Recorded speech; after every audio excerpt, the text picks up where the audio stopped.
નમસ્કાર વિદ્યાર્થી મિત્રો, સ્વાગત છે તમારું તમારી પોતાની યુટ્યુબ ચેનલ માય ટીચિંગ ક્લાસમાં।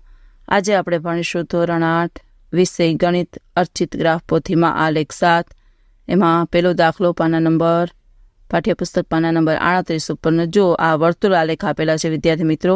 સૂચના વાંચો। નીચે આ દર્શાવેલ દરેક પાય આલેખ એક વર્ગની વિવિધ માહિતી દર્શાવે છે। આ દરેક માહિતી વર્તુળનો કેટલામો ભાગ દર્શાવે છે તે શોધો। જો પહેલું છે છોકરીઓ અથવા છોકરાઓ, તો 50% છોકરાઓ અને 50% છોકરીઓ। પછી શાળા પરિવહન, એમાં પગપાળા 40% જાય છે, બસ અથવા કાર વડે 40% જાય છે અને સાયકલ લઈને 20% જાય છે।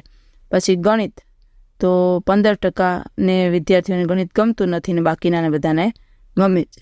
ચલો પહેલો પ્રશ્નનો જવાબ લખીશું।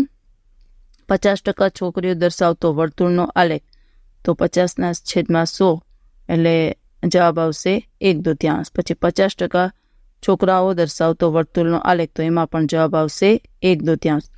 પછી બીજો 40% પગપાળા દર્શાવતો વર્તુળનો આલેખ, તો એમાં આવશે 2/5 જવાબ। 20% સાયકલ દર્શાવતો વર્તુળનો આલેખ, તો એમાં આવશે 1/5।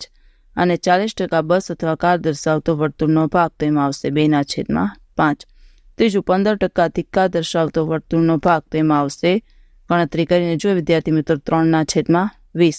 અને 100 - 15% પ્રેમ દર્શાવતો વર્તુળનો ભાગ, તો એમાં આવશે 17/20। ચાલો વિદ્યાર્થી મિત્રો, જવાબ તમને લખાવી દીધા।